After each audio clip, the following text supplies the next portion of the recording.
ইউপিতে সংঘাত বেশি, জাতীয় নির্বাচন আগে হোক, পার্থ। জাতীয় ঐকমত্য কমিশনের সঙ্গে বৈঠকে স্থানীয় নির্বাচনের আগেই জাতীয় নির্বাচনের দাবি জানিয়েছেন বাংলাদেশ জাতীয় পার্টির বিজেপি চেয়ারম্যান আন্দালিব রহমান পার্থ। স্থানীয় নির্বাচনের আগে জাতীয় নির্বাচনের দাবি জানিয়েছেন বিজেপির চেয়ারম্যান আন্দালিব রহমান। শনিবার 5 ফেব্রুয়ারি রাজধানীর বেইলি রোডে ফরেন সার্ভিস একাডেমিতে জাতীয় ঐকমত্য কমিশনের সঙ্গে বিভিন্ন রাজনৈতিক দলের বৈঠকে নির্বাচন বিষয়ে মত দেন তিনি। বৈঠক বিষয়ে গণমাধ্যম কর্মীদের সঙ্গে আলাপকালে পার্থ বলেন, আমাদের পক্ষ থেকে কিছু কথা ছিল, স্থানীয় সরকার নির্বাচন আমরা আগে চাই না। আর কোনো সংস্কার যেন নির্বাচনকে বিলম্বিত না করে সে বিষয়েও বলেছি।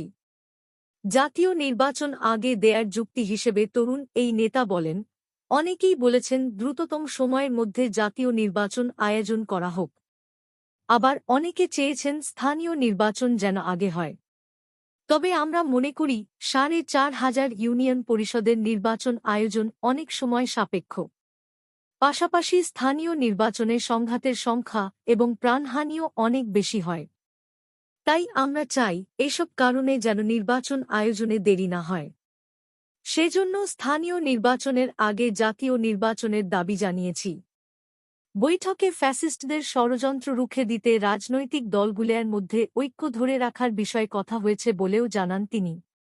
বিজেপি চেয়ারম্যান বলেন, ফ্যাসিস্টের যে ষড়যন্ত্র ছিল, জাতিসংঘের প্রতিবেদনের পর তা ধূলিসাৎ হয়ে গেছে। আমরা সরকারের পাশে আছি। আমি মনে করি এটা জনগণের সরকার। এছাড়া গত 6 মাসে সরকারের অর্জন কি, আমরা 6 মাসে কতদূর এগিয়েছি, এসব নিয়েও আলোচনা হয়েছে বলে জানান তিনি।